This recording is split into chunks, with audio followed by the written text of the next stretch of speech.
Vaziyat jiddiy. Qozog'istonda Nipah virusi sabab sanitariya nazorati kuchaytirilmoqda. Bu sun'iy intellekt. Valiyov Markaziy Osiyoga tahdid qilmaganini aytdi. Tramp Eronga qo'shimcha harbiy kema yuborilayotganini ma'lum qildi. Toshkent masjidlarining sobiq imom xatibi hibsga olindi. Tramp 15-maygacha tinchlik shartnomasi tuzishga intilmoqda. Rossiyada migrantlarga kasbini o'zgartirishni taqiqlash taklif etildi. Prostatit, ikkilamchi bepushtlik, tez peshob, tahorat buzilishidan aziyat chekmoqdamisiz? Jinsiy zaiflik yoki yallig'lanish sizni qiynayaptimi? Endi bu muammolarni birinchi haftaning o'zidayoq bartaraf etishingiz mumkin. Vulkan erkaklar uchun jinsiy faollikni tiklashga, yallig'lanishni yo'qotishga va sog'lig'ingizni yaxshilashga yordam beradi. Batafsil ma'lumot uchun quyidagi raqamlarga qo'ng'iroq qiling. Mahsulot yetkazib berish O'zbekiston bo'ylab mutlaqo bepul. Tramp Eronga qo'shimcha harbiy kema yuborilayotganini e'lon qildi. Shuningdek, Tramp Tehronni Vashington bilan bitim tuzishga chaqirdi, deb xabar bermoqda The Jerusalem Post. AQSh prezidenti chorshanba kuni Ayova shtatida so'zlagan nutqida 2025-yil iyun oyida Qo'shma Shtatlar MiG-H amaliyoti orqali Eronning yadroviy quvvatini yo'q qilganini eslatdi. Uning aytishicha, o'sha paytda Eron yadroviy qurolga ega bo'lishiga atigi bir oy qolgandi. Hozir Eron tomon yana bir ajoyib armada suzib ketmoqda. Umid qilamanki, ular kelishuv tuzishadi. Aslida ular birinchi safardayoq kelishuv tuzishlari kerak edi, deya qo'shimcha qilgan prezident. Qozog'istonda Nipah virusi sabab sanitariya nazorati kuchaytirilmoqda. Qozog'iston Sog'liqni saqlash vazirligi davlat chegarasidagi o'tkazish punktlarida sanitariya karantin nazoratini kuchaytirish to'g'risida qaror qabul qilingan. Ushbu choralar Hindistonda yuzaga kelgan Nipah virusi tarqalishiga javoban joriy etilgan. Hozirda mahalliy hokimiyatlar uni cheklashga harakat qilmoqda. Jahon Sog'liqni saqlash tashkiloti bu patogenni dunyodagi eng xavfli viruslar kategoriyasiga kiritdi. Tibbiyot xodimlarini eng ko'p xavotirga soladigan jihat shunda, hozirga qadar bu kasallikni davolash uchun maxsus dori vositalari yoki profilaktika vaksinalar mavjud emas. Avvalroq Hindistonda o'ta xavfli, davosi yo'q yangi virus aniqlangani ma'lum qilingan edi. Bu sun'iy intellekt. Valiyov Markaziy Osiyoga tahdid qilmaganini aytdi.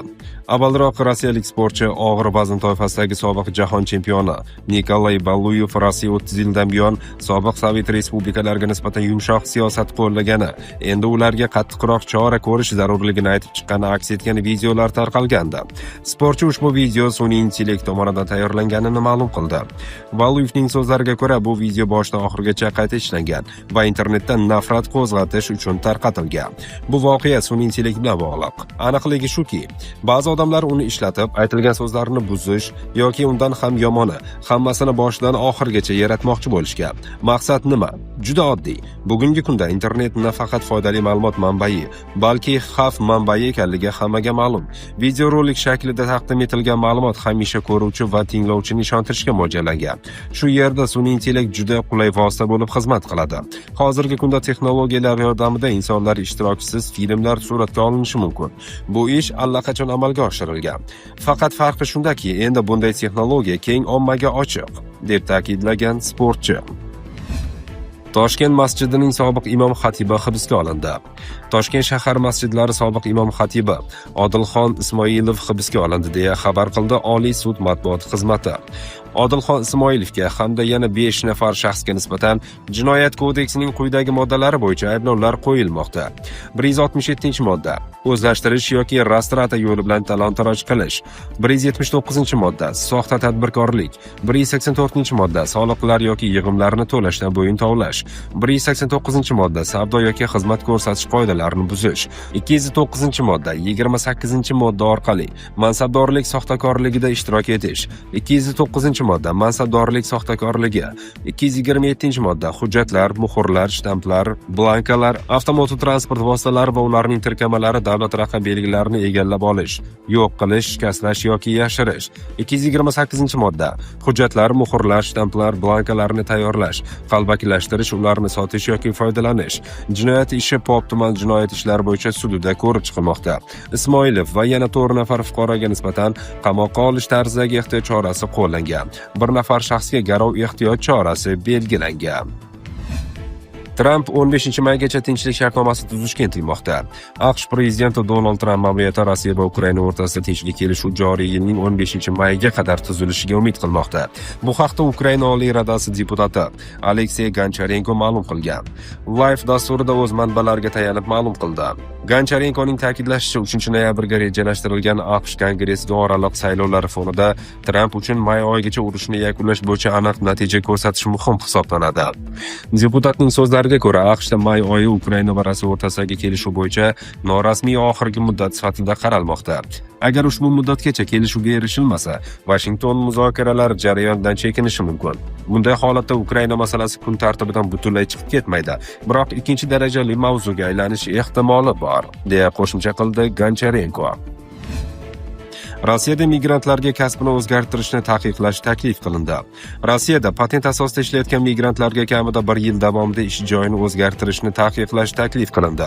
Tashabbus Leonid Slutsky boshchiligidagi Liberal Demokratik partiya deputatlariga tegishli. Davlat dumasiga tegishli qonun loyihasi kiritildi. Unga ko'ra, migrantga kamida 1 yil ish joyini o'zgartirish va qo'shimcha ish bilan shug'ullanishga ruxsat berilmaydi. Rossiyada chet el fuqarolarining huquqiy holati to'g'risidagi qonunning 13.3 moddasiga o'zgartirishlar kiritish taklif etilmoqda. Agar mehnat shartnomasi asosli sabablarsiz muddatidan oldin bekor qilinsa, migrantning patenti bekor qilinadi va u mamlakatni tark etishga majbur bo'ladi. Biroq ish joyidan bo'shash, kompaniya faoliyati tugatilishi, favqulodda holatlar yoki ish haqi to'lanmasligi kabi obyektiv sabablarga ko'ra yuz bersa, migrantga yangi ish topish uchun 30 kun beriladi. Tashabbus mualliflarining fikricha, bunday chora qurilish, qishloq xo'jaligi va uy-joy kommunal xo'jaligi kabi asosiy tarmoqlarda kadrlar almashinuvini kamaytirish, migrantlar va ish beruvchilarning mas'uliyatini oshirish va migratsiya ma'muriyatchiligini yaxshilash imkonini beradi. Ma'lumot uchun 2024-yilda aynan Rossiya Liberal Demokratik partiyasi migrantlarga uy-joyni shartnoma asosida va maksimal 1 yilga berishni taklif qilgandi. Elementar qoidalarga rioya qilmaydigan xorijlik ijarachilar bilan qo'shnichilik mamlakatimizning tub aholisi uchun haqiqiy muammoga aylandi. Shovqin, chiqindi, mushtlashuvlar, olomon, real vaziyat shunday ko'rinadi. Odamlar farzandlari va o'zlari uchun xavotirga tushmoqda. Bunday xonadonlarning egalarini topish nihoyatda qiyin. Politsiyani chaqirish esa migrantlarning tajovuzkorligini yanada kuchaytiradi. Qabulxonamizga shunday minglab murojaatlar kelib tushmoqda, degan edi o'shanda Slutsky. U Moskvadagi arzon uy-joylarning 85% ga migrantlar yashashini aytgan. Shuningdek, qonunbuzar muhojirlarni ham rezina kvartiralar paydo bo'lishiga ko'maklashsa, uy egalarini ham jazolash kerakligini bildirgan edi.